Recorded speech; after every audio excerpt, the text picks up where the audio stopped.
¿Qué harías si tu noche de bodas no fuera privada? Si en lugar de susurros en la oscuridad, tuvieras decenas de ojos observando, esperando, juzgando. Imagina estar allí temblando, mientras tu acto más íntimo se convertía en espectáculo. ¿Sobrevivirías a la vergüenza o serías aplastado por ella? Imagínalo, un palacio real, la noche cargada de vino y fuego, cortinas de terciopelo que sangran sombras sobre muros dorados. El aire huele a jabalí asado, vino especiado y el sudor de un centenar de nobles ebrios. Pero ahora el banquete ha terminado.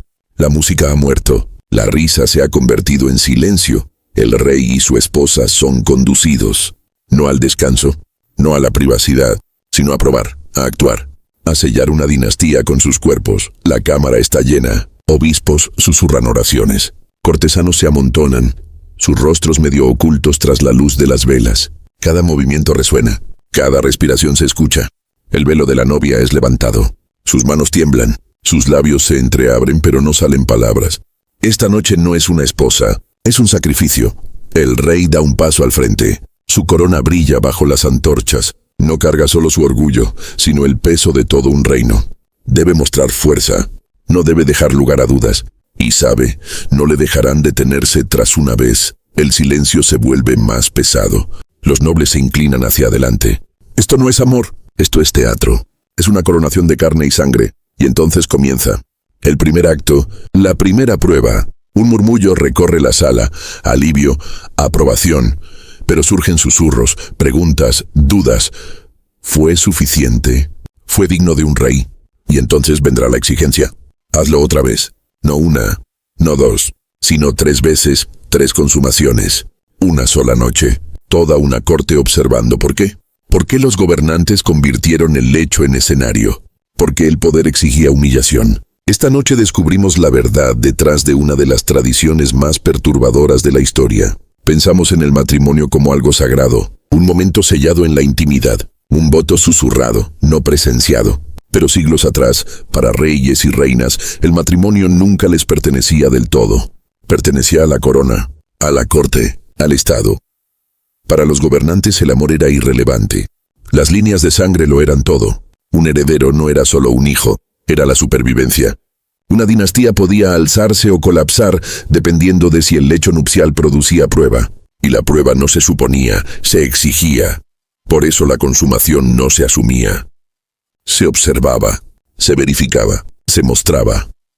En algunas cortes una sábana manchada se exhibía al amanecer como reliquia de guerra. En otras, los nobles abarrotaban la cámara, observando en silencio mientras desnudaban al rey y a la reina. A nosotros nos suena bárbaro. Para ellos era protocolo. Imagina la presión. Imagina saber que tu noche de bodas no era tuya en absoluto, que tu cuerpo era un espectáculo, que tu primer abrazo decidiría tu valor. Fallar y los rumores de debilidad se propagarían más rápido que el fuego. Los reyes eran ridiculizados, las novias avergonzadas, enteras alianzas puestas en duda. Piénsalo, en política incluso la cama era un campo de batalla.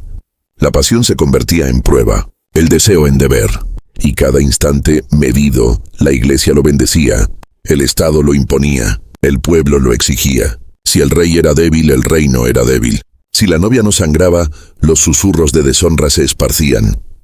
Esto no era intimidad, era teatro, una grotesca representación donde la carne se volvía evidencia, y los testigos juzgaban la escena como críticos en una obra. Y esta tradición, tan escalofriante ya, a veces escalaba aún más. Porque una vez no bastaba. Si quedaban dudas, el gobernante debía intentarlo otra vez, una segunda vez, incluso una tercera. La línea entre el rito privado y la humillación pública desaparecía. Lo que nos devuelve a la noche en cuestión. Una pareja real, un banquete nupcial convertido en silencio, una cámara abarrotada de ojos, y una exigencia que convertiría lo sagrado en grotesco. No una consumación, no 2, sino 3, todo en una sola noche. Todo frente a una audiencia. El banquete había sido glorioso. Las mesas gemían bajo cisnes asados. Cálices dorados derramaban vino sobre manteles bordados, y el aire vibraba con música. Los nobles reían, brindaban, y celebraban la unión que prometía nuevos herederos y alianzas más fuertes. En la superficie era alegría, Debajo era expectativa. En el centro estaba la novia. Apenas más que una niña, su rostro oculto bajo seda, sus ojos desviándose hacia el hombre a su lado, el rey. Poderoso, celebrado. Y sin embargo esa noche ni siquiera él era libre. Su fuerza, su virilidad, su propio reinado, serían juzgados no en batalla, sino en la cama. Cuando el banquete terminó, el ánimo cambió. La risa se desvaneció. Las copas cayeron al suelo. Se encendieron las antorchas y los nobles, aún enrojecidos por el vino, se levantaron para seguirlos. Los recién casados no fueron conducidos a la soledad. Fueron escoltados hacia una cámara que no les pertenecía a ellos, sino a la corte. Dentro, el aire se volvió más frío. Las cortinas de terciopelo cerraban la noche. Las velas titilaban a lo largo de las paredes, proyectando sombras alargadas sobre rostros que miraban con demasiada intensidad. Los obispos murmuraban oraciones. Los cortesanos se inclinaban, sus capas enjolladas rozando el suelo como susurros. Las manos de la novia temblaban mientras levantaban su velo. Su vestido se aflojaba, capa tras capa, la dignidad arrancada bajo decenas de ojos. Ella permanecía allí, pálida, silenciosa, atrapada entre el miedo y la resignación. El rey forzó una sonrisa, pero su mandíbula estaba rígida. Sabía que esa no era una noche de bodas, era teatro. El fracaso no era una opción. Si flaqueaba, los rumores lo mancharían para siempre. Sus enemigos lo usarían, burlándose de él como débil. Sus aliados cuestionarían su linaje. Su propia corona temblaba bajo el peso de la expectativa. La sala estaba en silencio, tan silenciosa que se escuchaba un aliento, una tos, el crujir de la leña. Todos los ojos fijos en el lecho, cada corazón expectante. Y entonces comenzó el acto. Pero para el rey y su esposa no era un acto de amor, era una prueba. La primera de tres, el silencio era asfixiante. No el silencio de la paz, sino el del juicio. Cada vela crepitaba como un tambor. Cada sombra parecía inclinarse hacia adelante. La novia permanecía temblando, su vestido resbalando pieza por pieza. Encaje, seda, satén, hasta que nada se interponía entre ella y los ojos de la corte. Sus mejillas ardían, aunque su cuerpo estaba pálido como el mármol. Sus labios temblaban, pero ningún sonido escapaba. La habían criado para esto. Le habían enseñado que su cuerpo era un recipiente, su vientre un reino, pero saberlo y soportarlo no eran lo mismo. El rey se acercó lentamente. Su corona había sido dejada a un lado, pero el peso de la expectativa apretaba más que el oro. Su pecho subía y bajaba, respiraciones cortas, deliberadas. No podía fallar. No lo haría. Esto no era amor. Era juicio. La tocó. Ella se estremeció. Un murmullo recorrió a la multitud, veloz como el viento. Los obispos susurraron bendiciones entre dientes. Los cortesanos se inclinaron, rostros brillando de sudor y expectación. Para ellos aquello era espectáculo, una demostración de poder, la confirmación de que su gobernante no era un simple hombre, sino lo bastante viril para asegurar una dinastía. El lecho crujió. El acto comenzó. Torpe, pesado, despojado de ternura. La novia apretó los puños, sus uñas hundiéndose en las palmas. El rey apretó los dientes, actuando no por ella, sino por ellos. Los minutos pasaron como horas, hasta que, al fin, liberación. Un murmullo recorrió la cámara. Algunos aplaudieron suavemente, otros asintieron satisfechos. Los obispos se persignaron. Estaba hecho. El reino sellado, ¿o no? Los susurros comenzaron casi de inmediato. Demasiado breve. Demasiado apresurado. Algunos dudaban, otros sonreían con sorna. La aprobación en la sala se fracturó en especulación. ¿Era esto realmente prueba? ¿Era el rey lo bastante fuerte? ¿Se había rendido de verdad la novia? El rey se dejó caer hacia atrás, el sudor perlándole la frente. Lo había logrado, se había probado. O al menos eso creyó, porque en aquel silencio espeso una voz murmuró las palabras que lo cambiarían todo. Hazlo otra vez. Las palabras flotaron en el aire como humo. Hazlo otra vez. El rey se quedó helado. Su pecho aún jadeaba, su cuerpo exhausto, pero el orgullo le exigía silencio. No podía negarse. Negarse era debilidad. Y la debilidad en un rey era veneno. Los cortesanos se movieron más cerca, sus capas enjolladas rozando el suelo. Algunos sonrieron, otros susurraron, sus ojos hambrientos de más. Lo habían visto una vez, pero una vez no bastaba. Un rey debía ser más que un hombre. Debía ser inagotable, implacable, un horno de poder. La novia apartó el rostro, con lágrimas asomando en las esquinas de sus ojos. Sabía que aquello ya no era deber, era espectáculo. Su cuerpo ya no le pertenecía. Pertenecía a los susurros, al reino, a la multitud que se agolpaba. El rey tragó saliva. Su orgullo estaba en juego. Su linaje, su corona, su misma masculinidad estaban siendo pesados en la balanza del rumor. Cerró los puños, se incorporó con esfuerzo y volvió hacia ella. El acto comenzó otra vez. La cámara se volvió más calurosa. Las velas cada movimiento, no por ella. Los obispos se persignaban de nuevo. Su respiración era ligera de un suplicio, no una unión. Su cuerpo yacía rígido bajo el de él, resignada, sus rostros brillando con una fascinación enferma. Se arrastraron. El sudor goteaba sobre las sábanas. El silencio solo se rompía con el crujir del lecho, con algún murmullo de aprobación ocasional. Y entonces, otra liberación. La multitud estalló en susurros. Algunos aplaudieron con cortesía, como si aplaudieran una obra. Otros rieron suavemente, dándose codazos. El rey lo había hecho 2 veces, prueba tras prueba, pero aún quedaban dudas. Algunos decían que parecía cansado, otros que el acto carecía de vigor. Y en esos susurros empezó a crecer una demanda cruel. Si se pudo 2 veces, ¿por qué no 3? El rey alzó la vista, su rostro enrojecido de ira y agotamiento. Sabía lo que venía. La multitud no lo dejaría abandonar el escenario aún, no hasta que volviera a probarse. La orden llegó más fuerte esta vez, una vez más. La cámara pareció inclinarse bajo el peso de ello. La respiración del rey se cortó. Su pecho ardía, su cuerpo gritaba por descanso, pero su orgullo rechazaba rendirse. A su alrededor, los cortesanos se inclinaban como buitres, cercando el último aliento de su presa. Sus ojos brillaban con un hambre no de amor, no de vida, sino de humillación. La novia yacía inmóvil, el rostro pálido como piedra tallada. Sus lágrimas se habían secado en surcos silenciosos. Ya no resistía, ya no temblaba.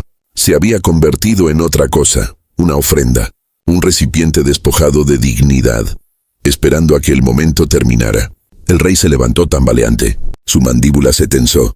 Sus puños se cerraron. No la miró a ella, sino a ellos, los nobles, los obispos, los testigos infinitos que exigían que se probara otra vez. Su corona pesaba más en ese instante que en cualquier batalla. No era guerra, y sin embargo se sentía más brutal. Subió al lecho una vez más.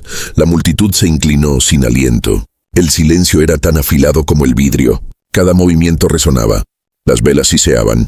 Las sábanas crujían bajo la tensión. Ya no era ceremonia. Era juicio por fuego. Cada respiración, cada embestida era pesada, medida, diseccionada en la mente de los presentes. Para ellos era entretenimiento disfrazado de deber. Para él era supervivencia. La novia miraba el techo, ojos huecos, como si su alma hubiese escapado de la sala. Se había convertido en símbolo, en herramienta, en un cuerpo consumido por la política. Los minutos se alargaron hasta volverse eternidad. El rey apretaba los dientes, su cuerpo temblaba, hasta que finalmente, liberación. Una tercera vez, la cámara estalló en vítores, en risas, en murmullos de oración. Para los cortesanos era triunfo. Prueba sin duda, un rey de fuerza, de virilidad inagotable. Pero para la novia, era ruina, su dignidad arrancada en capas, su sufrimiento grabado en la memoria. Y para el rey, era victoria hueca, brutal, imborrable. 3 consumaciones.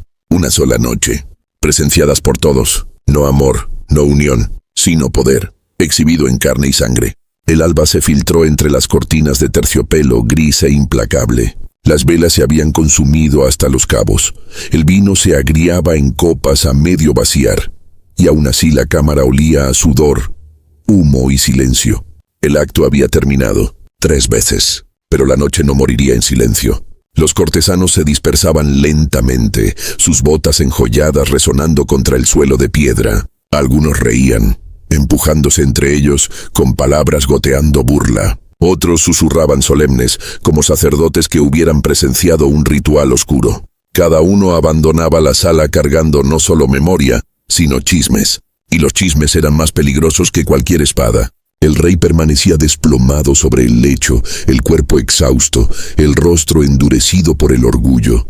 Les había dado prueba, más que prueba, había convertido su cuerpo en un arma política. Pero en el hueco de su pecho sabía que la victoria tenía un sabor amargo. Los vítores de la noche ya se sentían como cadenas. La novia yacía inmóvil, el rostro oculto.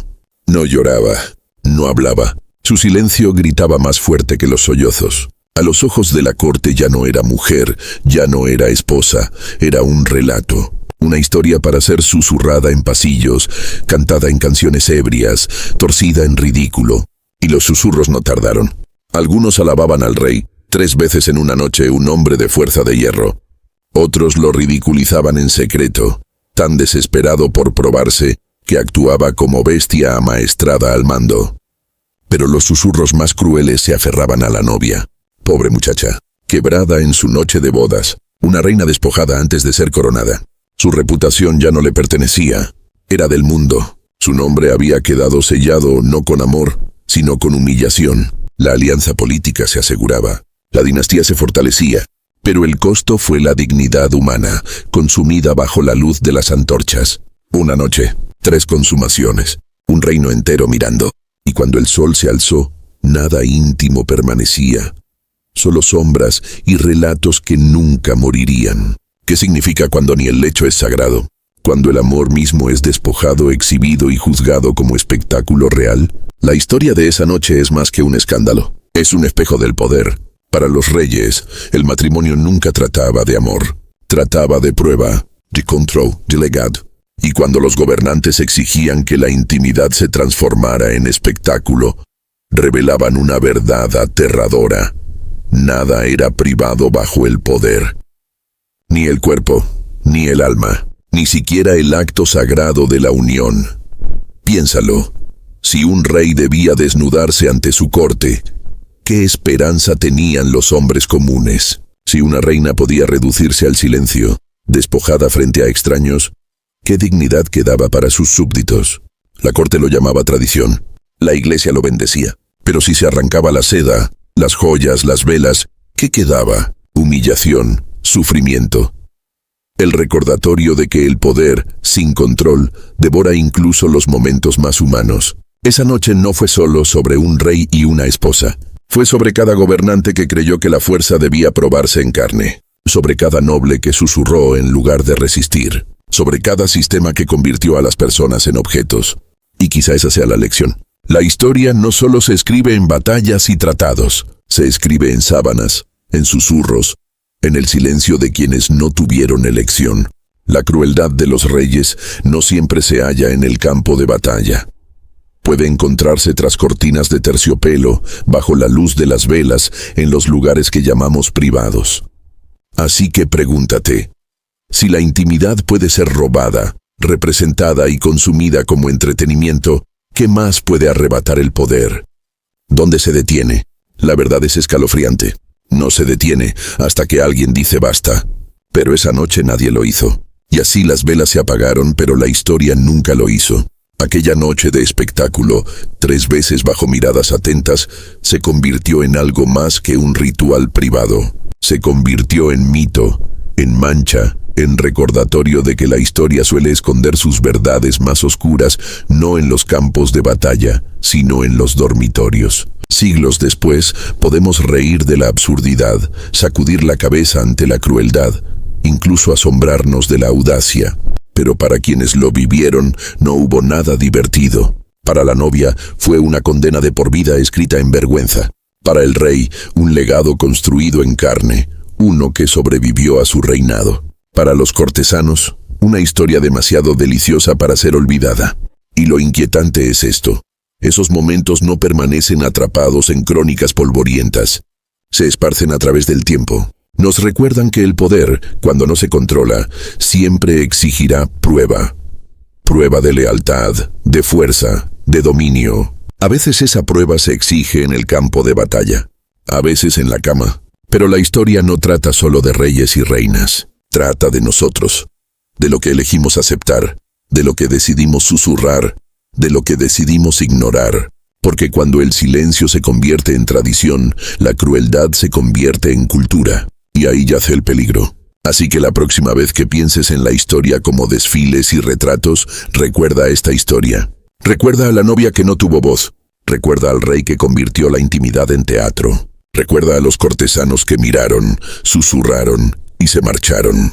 La historia no siempre es noble. A menudo es cruel, cruda y perturbadoramente humana. Y si nos atrevemos a mirar de cerca, veremos que el pasado no está tan distante como creemos. Porque en cada época, en cada imperio, hay habitaciones donde las cortinas se cierran, las velas titilan y las sombras se alargan por las paredes. Y tras esos muros, el poder aún exige su prueba. Con eso dicho, gracias por mirar y recuerda, la historia esconde muchos secretos. Pero esta noche has descubierto uno de los más oscuros.